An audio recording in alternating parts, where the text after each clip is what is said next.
C'est pas pour rien que je m'amuse quand je fais mes vidéos du mois à porter tantôt le maillot du RAID, tantôt un maillot de la gendarmerie. C'est parce que ces tenues réglementaires me sont offertes par des policiers, des gendarmes.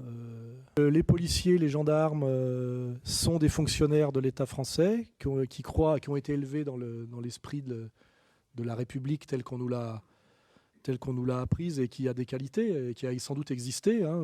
La dernière fois, sans doute, c'est sous De Gaulle, où ça a quand même pas mal existé.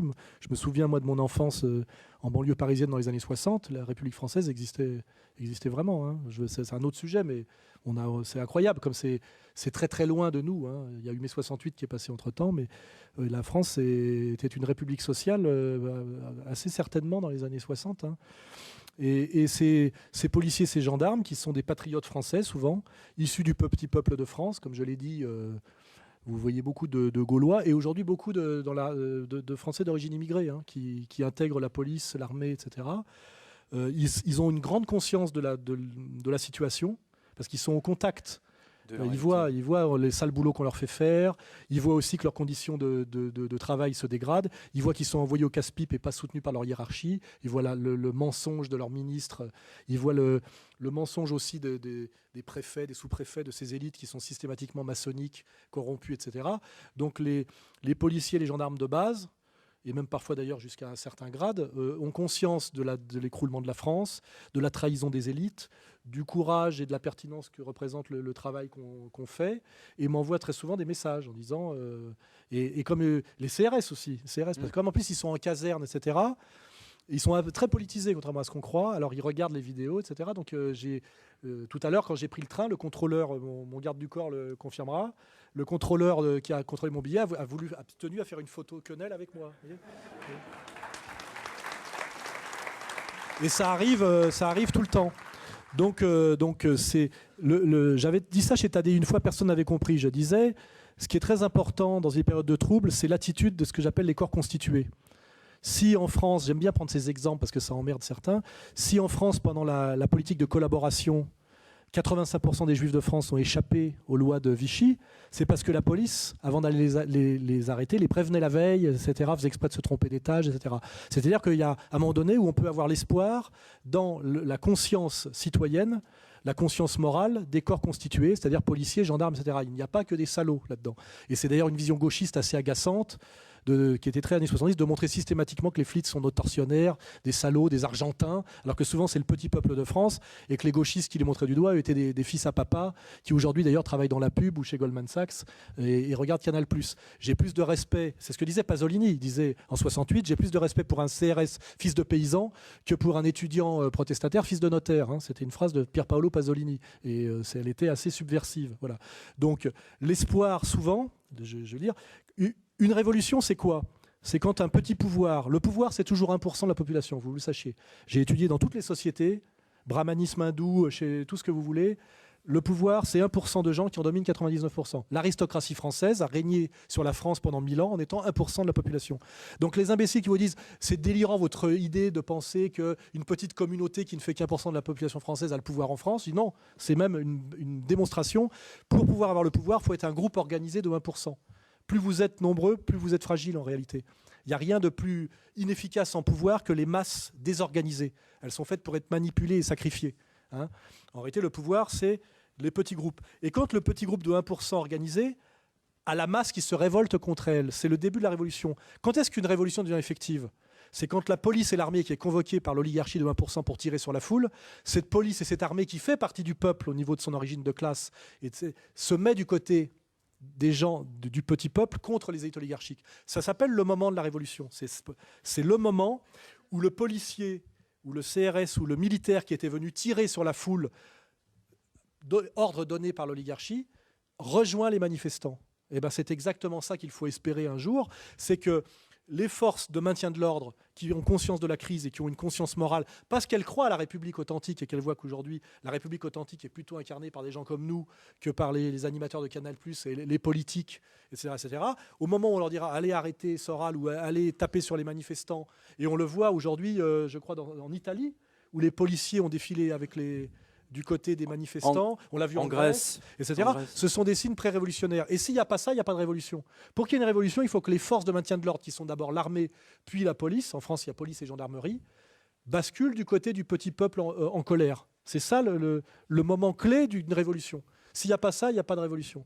Alors après, évidemment, on peut être échaudé avec les révolutions de Jasmin, où dans un premier temps, l'armée bascule du côté des gens en colère, et puis on découvre que finalement, dans un troisième temps, il se passe des trucs un peu moins beaux que ce qu'on aurait rêvé. Mais dans un premier temps, effectivement, le Ben Ali et le Moubarak, le Ben Ali, il se taille, et le Moubarak, il se retrouve en prison. Et c'est pour ça que moi, au lieu de faire du gauchisme et d'insulter les forces de l'ordre, les gendarmes, etc., quand je me suis fait chasser, je le raconte souvent, quand M. Descoings, sur lequel on peut cracher aujourd'hui, parce que plus personne ne peut défendre sa mémoire, y compris ses propres copains, m'a fait expulser de Sciences Po où j'étais invité. Les huit flics qui sont arrivés armés de tonfa pour me sortir, pendant qu'ils me sortaient de façon totalement illégale et injuste de Sciences Po, m'ont dit à l'oreille, deux m'ont dit, Monsieur Soral, on fait ça, mais on est avec vous. Ce qui n'est pas si mal. Alors évidemment, j'aurais pu leur dire, connard, à ce moment-là, repose-moi par terre, etc.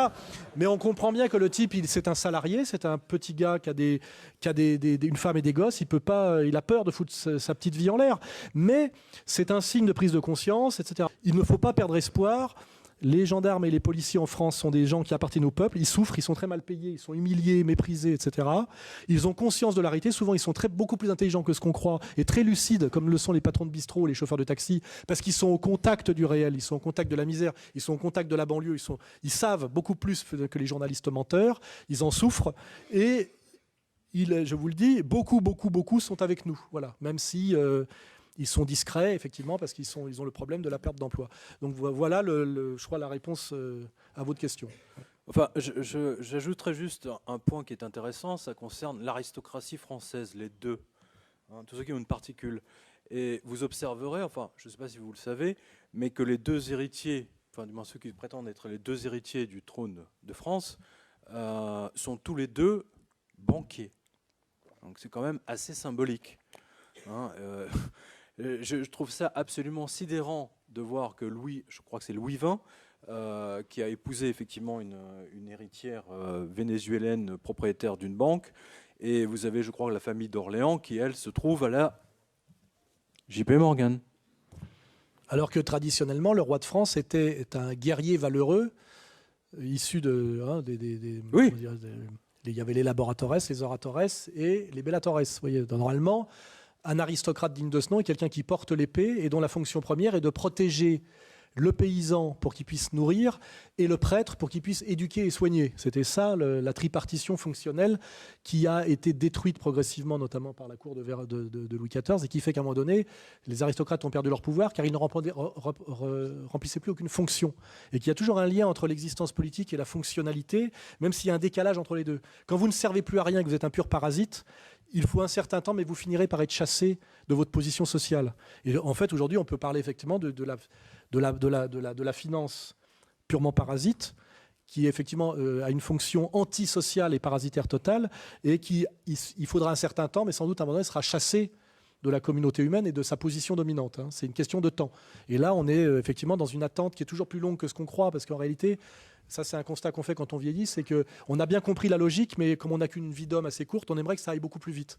Ça va toujours beaucoup plus lentement que prévu, ce qui est d'ailleurs un peu emmerdant, parce que je vous parlais tout à l'heure d'histoire de pourrissement. On est dans une situation qu'on a bien évaluée, où on va droit dans le mur, mais on n'y va pas si vite que ça, et le mur est long à venir, je veux dire. Et c'est vrai que moi, ça fait des années, toi aussi, que tu tires la sonnette d'alarme, et ça vient très lentement. Et malheureusement, il faut vivre chaque jour, etc. etc. Mais c'est bon.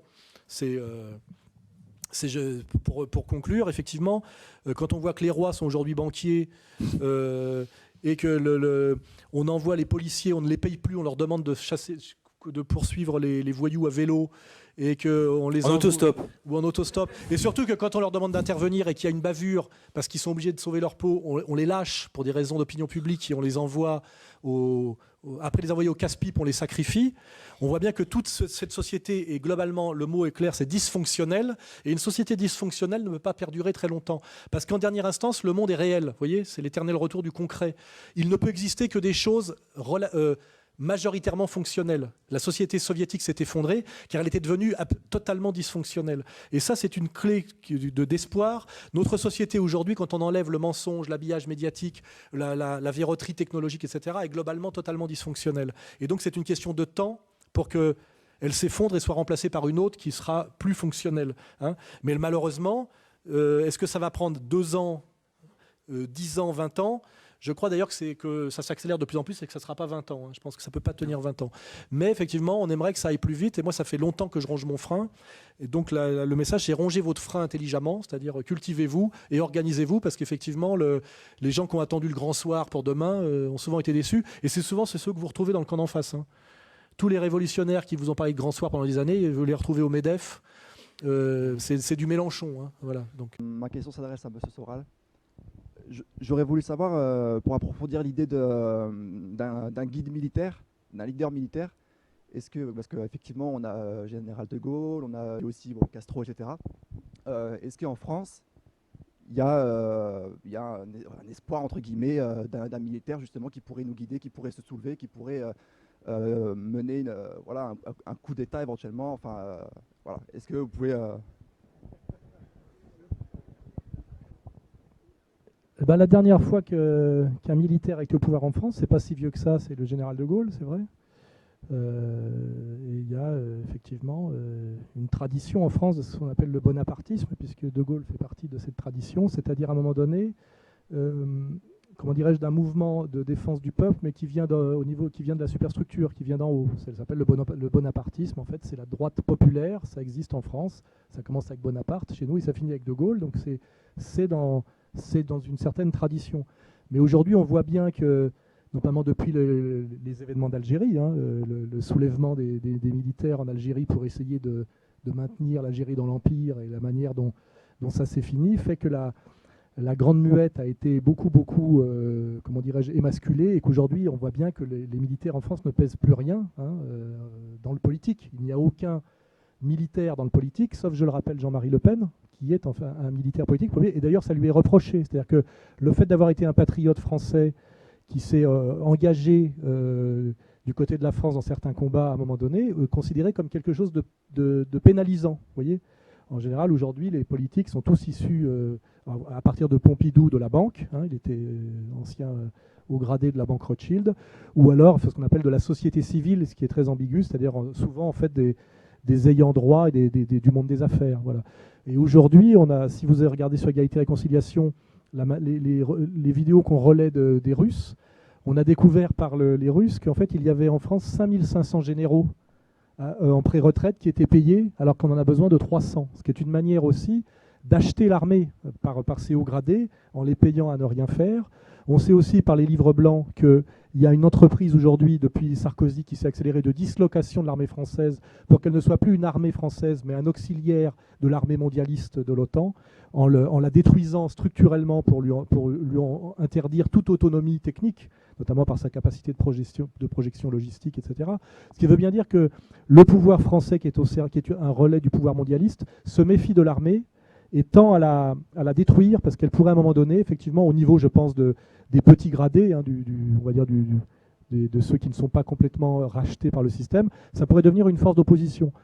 Pour ceux qui se sont intéressés aussi au sujet sur ER, on a parlé au niveau de l'affaire Cahuzac, que Cahuzac aurait été finalement une victime de l'armée française, puisqu'en fait, c'est les services de l'armée française qui auraient donné son dossier bancaire à Edoui Plenel, qui traditionnellement travaillait beaucoup avec les services de gendarmerie, pour ceux qui connaissent l'histoire de Plenel, du Monde et de ce trotskisme-là.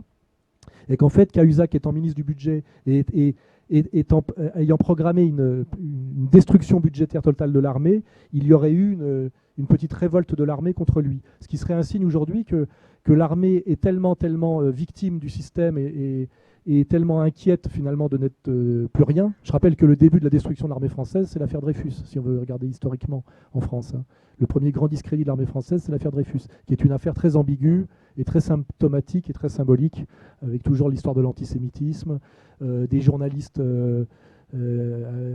payés par, le lien entre le capital et le journalisme, ce qu'on appelle le monde des intellectuels, etc. Enfin, il y a cette histoire de France qu'il faut comprendre. Donc, pour conclure, je ne crois pas du tout qu'un militaire puisse émerger demain, parce que c'est plus du tout on est très très loin de tout ça depuis déjà les années 60, hein, on est en 2010. Par contre, qu'à un moment donné, l'armée française, au niveau de ses effectifs de base et de ses petits gradés, rejoignent en tant que corps constitué une révolte générale, parce que l'armée est aussi victime de la crise, il faut le savoir. Les soldats sont pas souvent plus payés, notamment les soldats qui sont en mission lointaine, on en profite pour pas leur payer leur salaire. Il y a une paupérisation du soldat français. On peut imaginer que les soldats, d'ailleurs, comme les policiers, etc., ce qui est très anti-gauchiste, hein, on vous dit toujours dans les gauchistes que c'est les jeunes, les femmes qui vont faire la révolution par le sexe, qui est en général le moyen que la révolution n'arrive jamais. On en a parlé avec l'histoire du détournement des mouvements noirs américains par la médiation Angela Davis, qui a fini au Salon du Livre en couverture de Libé avec Virginie Despentes. Vous voyez les médiations réelles. On peut imaginer aujourd'hui que les victimes de la crise et du mondialisme en France, qui sont aussi les policiers, les gardiens de prison, ces gens-là sur lesquels les gauchistes crachent, sauf chaque fois qu'ils en ont besoin, puisque ce sont les premiers à appeler la police quand ça ne va pas, comme vous le savez, que finalement ces gens-là qu'on nous désigne comme des merdes, des fascistes, des crétins et des beaufs, soient plutôt des gens qui nous rejoindront. Et on le sait, nous et Dieudonné, qu'on a beaucoup de sympathie des policiers, des pompiers, des militaires, etc., qui, je le rappelle, sont des victimes de la crise, font partie de ce qu'on appelle les corps constitués, c'est-à-dire des réseaux, et qui pourront demain, non pas porter eux-mêmes la révolution en tant que personne, mais la rejoindre. Et ça aussi, c'est une critique du mensonge gauchiste. Je pense que ces corps constitués font plutôt partie des gens qui ont un potentiel d'insoumission, un potentiel révolutionnaire, que le reste. Et n'oubliez pas qu'une révolution, c'est quand à un moment donné, les princes ou les banquiers demandent à la police de tirer sur la foule des manifestants, et que ces policiers rejoignent les manifestants. C'est le moment de bascule révolutionnaire, c'est toujours le même. Hein, c'est quand l'armée refuse de tirer sur le peuple. Ça peut être aussi dans les révolutions colorées, l'inverse. C'est quand l'armée refuse de protéger le prince, parce que les Américains disent, vous lâchez Moubarak, vous lâchez Ben Ali. Et là, on croit qu'effectivement, c'est un signe de jonction populaire enthousiaste, et puis on se rend compte que c'est un coup de téléphone de Washington pour un projet effectivement beaucoup plus pervers et néfaste qu'on constate aujourd'hui, c'est-à-dire effectivement le détournement de désirs spontanés de révolution au niveau du peuple qui sont détournés, récupérés et inversés totalement en quelques mois. Donc, pour finir sur ce sujet, je pense qu'il ne se fera rien en France, je dirais en termes de changement de pouvoir réel, sans que nous ayons avec nous les militaires, les policiers, ces corps constitués, hein, c'est une évidence. S'ils restent contre nous jusqu'au bout, on n'y arrivera pas. Et si on pense qu'ils font partie de l'ennemi et qu'on ne comprend pas qu'ils font en fait partie du peuple et des opprimés et des victimes du système, on fait à mon avis une mauvaise analyse si on ne leur tend pas la main et qu'on leur crache à la gueule, qui est la tradition gauchiste, hein, je vous rappelle, hein, de toujours cracher à la gueule de cette partie du peuple-là. Et je me rappelle bien moi de la phrase d'un grand penseur de gauche authentique, qui est le cinéaste italien Pier Paolo Pasolini, qui disait en mai 68 « Je me sens plus proche des CRS fils de paysans français que des étudiants fils de notaires. Hein, » voilà. Il avait compris pas mal de choses lui aussi. Il est d'ailleurs mort assassiné en 75. Pour vérifier qu'il avait raison, regardez ce que sont devenus les cadres de mai 68. Je vous dis, Cohn-Bendit, c'est parfait, Bernard-Henri Lévy, Finkielkraut, tous ces gens-là étaient des agitateurs de l'époque. Et plein d'autres, dont ils sont tous à la tête des médias dominants au service du pouvoir militaire et bancaire, parce que pour revenir effectivement, les médias en France sont la possession du complexe militaro-industriel et du lobby bancaire. Figaro d'un côté, Libération de l'autre, Rothschild, Lagardère. Ça permet c'est un peu un laboratoire pour voir comment ça marche et réfléchir. En fait, on voit bien que cette loi que le gouvernement veut faire passer à marche forcée ne correspond ni à une urgence ni à une demande massive et populaire. C'est un tout petit lobby qui n'est même pas d'ailleurs assimilable aux homosexuels, car les homosexuels ne sont pas une tendance politique. Ça, c'est un mensonge qui a été inventé à l'époque par Jacques Lang au service de Mitterrand, quand la gauche a lâché le combat social pour dire que ce qui était de gauche, c'était de se faire enculer. Comme j'ai toujours dit, c'est une activité de loisir qui n'a pas d'étiquette politique particulière. Donc, mais aujourd'hui, effectivement, la gauche Hollande est réduite à ça, la gauche des enculés. Parce qu'effectivement, c'est vrai, elle a lâché tout le reste, hein, le peuple, etc. etc. Mais ce qui est étrange, c'est qu'on va à marche forcée pour cette loi qui n'est pas une urgence, alors que l'urgence, c'est la question sociale et économique. Donc on voit bien qu'il y a une déviation des vrais sujets sur des sujets moins importants, bien que la famille soit une structure fondamentale civilisationnelle, donc c'est quand même quelque chose une question sérieuse. On voit très bien que l'immense majorité du peuple, je dirais du peuple de bon sens, se méfie de cette loi à cause de ses conséquences, notamment sur la question des enfants, que c'est une loi qui a des implications très très graves et très profondes qui n'ont pas du tout été pensées. C'est un espèce de truc d'apprenti sorcier qui ne se limite pas du tout au mariage homo, parce que je veux dire, c'est plutôt sur la question des enfants, de la filiation, etc., de faire rentrer notamment la marchandise dans un secteur qui échappait à la marchandise et qui est dominé par l'amour, qui s'appelle le couple, la maternité, le maternage et les enfants. Donc c'est une soumission de cette dernière structure de résistance à la marchandise, c'est le soumettre à la marchandise. Pierre Berger l'a bien dit, hein. Il a dit puisque les ouvriers vendent leurs bras, pourquoi les femmes ne vendraient pas leur vendre? Ce qui veut dire effectivement que les riches peuvent effectivement acheter les enfants. Et on voit bien qu'aujourd'hui, la question de la bourgeoise dégénérée riche, c'est que de porter les enfants est quelque chose de pénible et qu'elle aimerait les faire porter par une femme pauvre, comme elle fait faire déjà son ménage, c'est-à-dire effectivement acheter les ventres du tiers-monde ou les enfants du tiers-monde. Et on est en fait dans cette extension de la logique libérale au monde de l'amour, de l'enfant et de l'enfantement, ce qui est quelque chose, à mon avis, d'abject, de très très de droite en réalité, mais qu'on nous fait passer pour quelque chose de gauche. Le peuple, majoritairement, n'est pas pour cette loi, parce que, pour citer Orwell, le peuple a une espèce de bon sens instinctif, et il voit bien que Caroline Fourest est beaucoup plus folle qu'en général les gens qui s'inquiètent de cette loi étrange et très anti-civilisationnelle, avec des relents effectivement sataniques, pédophiles, etc. Parce qu'on voit qu'il y a tous les lobbies derrière qui se jettent dessus. Et pourtant, elle va passer, et puis c'est pour bien que nous ne sommes pas en démocratie, puisqu'effectivement, elle va passer par la médiation des députés qui, effectivement, sont soi-disant là pour représenter leurs électeurs, mais on sait très bien qu'ils ne représentent qu'au moment de se faire élire. Et après, ils ne représentent qu'eux-mêmes et les intérêts d'argent supérieur qui les financent. Hein, voilà, c'est le parlementarisme, c'est ça. En fait, la démocratie, c'est le pouvoir de l'argent. On a 2 siècles et demi pour le vérifier. Hein, voilà. Quand on va au raccourci, c'est le pouvoir de l'argent. Alors effectivement, les policiers étant des gens issus du peuple, et effectivement du peuple de bon sens, en général, les policiers qui répriment les manifs contre le mariage pour tous sont plutôt de sensibilité proche des manifestants, c'est une évidence. Ça se vérifie sans doute d'ailleurs par des tas de petites choses. Il y a aussi des manipulations, hein, toujours dans les manifs, des faux casseurs, des provocateurs, c'est très compliqué. Hein, voilà.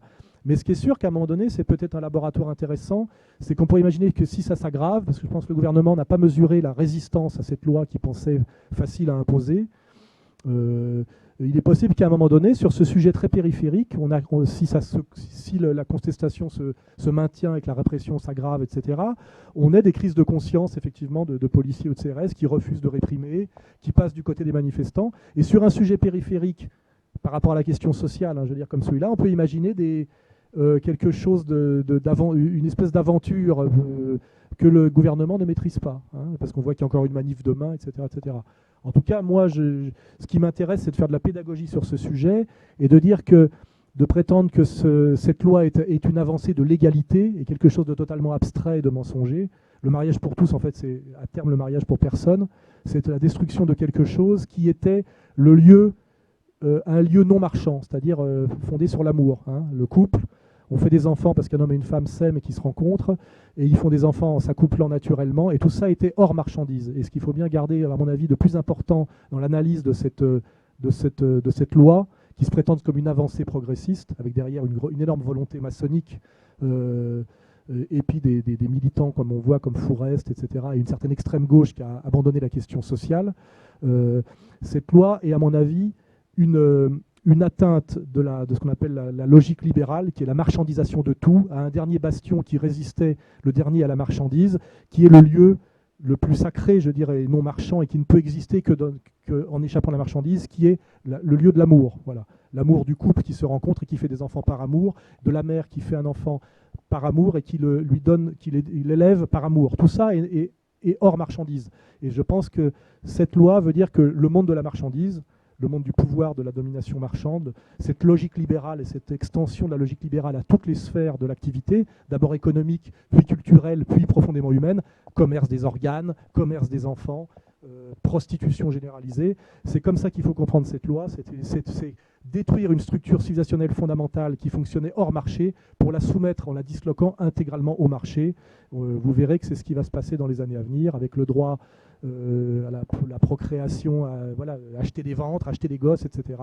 Et tout ça est, je dirais, très obscène. Et n'oubliez pas qu'obscène veut dire de mauvais augure. Voilà, c'est inquiétant. Voilà. La mandale, c'est que on manifeste pas encore en France pour du pain ou des nouilles. C'est-à-dire que un des marqueurs du sous-prolétariat, c'est l'obésité. Ce qui veut bien dire que des choses se sont inversées depuis 2 siècles. C'est-à-dire qu'aujourd'hui, la misère n'est plus une misère, je dirais, alimentaire, comme on pouvait l'identifier du temps des économies de la rareté, mais c'est plutôt une misère de type de névrose, de désespoir indicible, comme les jeunes de banlieue qui ont tous des Nike, des téléphones portables et qui mangent très bien sans rien foutre, il faut le dire, souvent en tenant les murs, mais ils sont quand même très très très malheureux, parce que ce n'est pas un destin d'être dans une espèce de cage à tenir les murs avec un RSA. L'homme a besoin de s'accomplir par un projet, d'apprendre un vrai métier, etc. etc. Donc aujourd'hui, on est sur des souffrances qui ne sont pas des souffrances de type traditionnel, des souffrances de la faim, comme il y avait avant des émeutes de la faim. Il ne faut pas oublier que les prémices de la Révolution française, c'est aussi des mauvaises récoltes, un problème du tarif du pain qui augmente, etc. Aujourd'hui, on ne va pas mentir, les gens qui meurent de faim en France sont très peu nombreux. Mais en revanche, on est le pays qui consomme le plus d'antidépresseurs, le pays qui a un très haut taux de suicide. Et je rappelle, le plus haut taux de suicide, ce sont dans 2 catégories qu'il faut identifier, c'est la paysannerie et la police.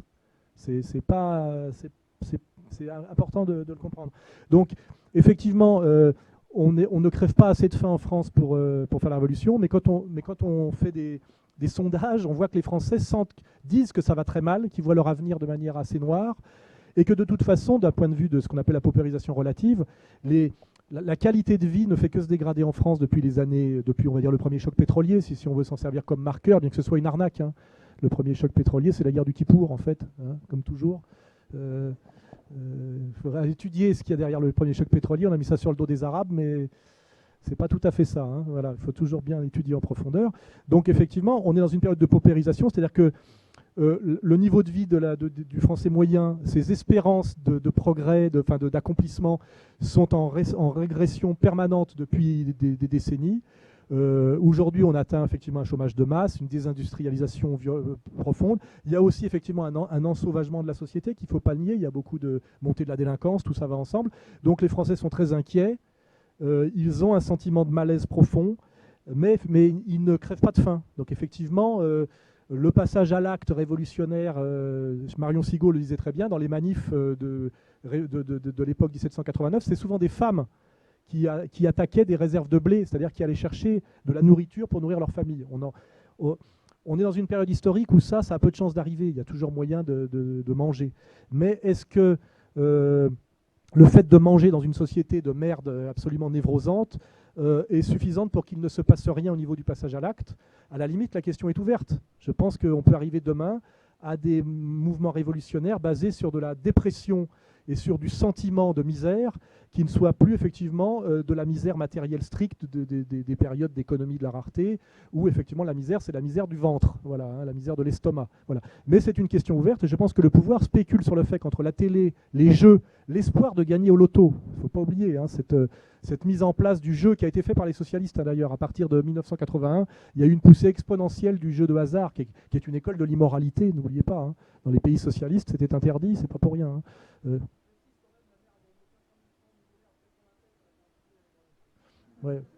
Enfin, il y a beaucoup de gens qui effectivement sont maintenus dans une espèce de calme semi-dépressif par l'énorme appareillage télévisuel. Il faut oublier que tout le monde aujourd'hui a une télé par pièce, même chez les prolétaires.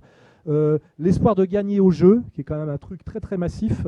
Et puis effectivement le fait qu'il y a toujours de la junk food et de la bouffe sans doute dégueulasse à terme, mais massive, et que donc personne ne crèvera de faim. Le système joue là-dessus, c'est qu'entre le pain et les jeux, ils les maintiendront au calme, et aussi le RSA, n'oubliez pas, c'est-à-dire que un chômeur total qui n'a plus un rond peut devenir potentiellement insurrectionnel. Si vous lui donnez sur le dos des autres travailleurs d'ailleurs, hein, de 270 € par mois, je ne sais pas combien c'est, avec quelques petites aides, vous le maintenez dans l'alcoolisme et dans la dépression molle qui fait qu'il ne rejoindra pas le peuple combattant.